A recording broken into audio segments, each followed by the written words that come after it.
burnt down a church during the attack in Nchang, which is a community in the country's southwest region. No group has claimed responsibility for the attack, but the Catholic Church authorities are clear about who they believe is behind it. Archbishop Andrew Nkea is head of the Bamenda Ecclesiastical Province.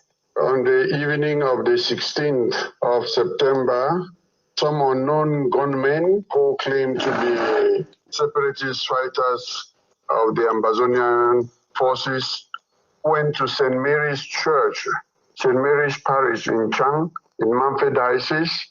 They set the church on fire and abducted 5 priests, 1 reverend sister, and the catechists, and 2 other lay people who were there. And they took them to the forest. That's exactly what happened. They set the church ablaze and they took the priests away and the religious and the other people into the forests. Do you have any ideas, sir, why this St. Mary's Catholic Church in Nchang, why it was targeted? Is there any significance to the church being attacked? I have really no idea, but you see, those who abducted these people and set the church ablaze, they are only asking for ransom. So it is very difficult to understand why they would take these people and are asking for ransom. You see, sometimes they are seeing the church as a soft target to be able to make money. But the church has no money to be paying ransom. And that is the difficulty we have until now. So if I may check with you, Your Grace, just to get confirmation, when you say they're now asking for ransom, is that the only demand that has been made of you as a church, or that has been made to the authorities when these abductors have got in contact? Since they got in contact with us, they are only asking for money. There is no other accusation that they are levying against the church or these people. That is all they are asking for.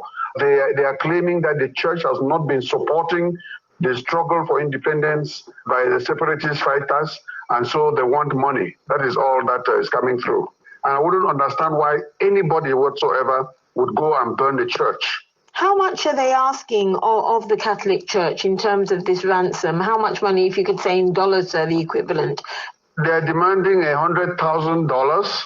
And they have been arguing and coming down until they are somewhere now around $50,000. But we just don't have $1 to pay for this kind of thing, because we are setting as precedents that we can never ever continue. What are your fears if then you cannot pay the money? I don't know if they've given you a time, an ultimatum by which this money should be paid. What are your fears if you can't hand over anything to them? I cannot express particularly any fears now, because this is not the first time they are doing this. And we have tried to explain to all those who have always tried to abduct ministers of the church that the church cannot be paying ransom to separatist fighters or to criminals. So that is where we stand. We don't know exactly what will happen, but we just have to stand on our grounds, because we cannot do what we will never continue.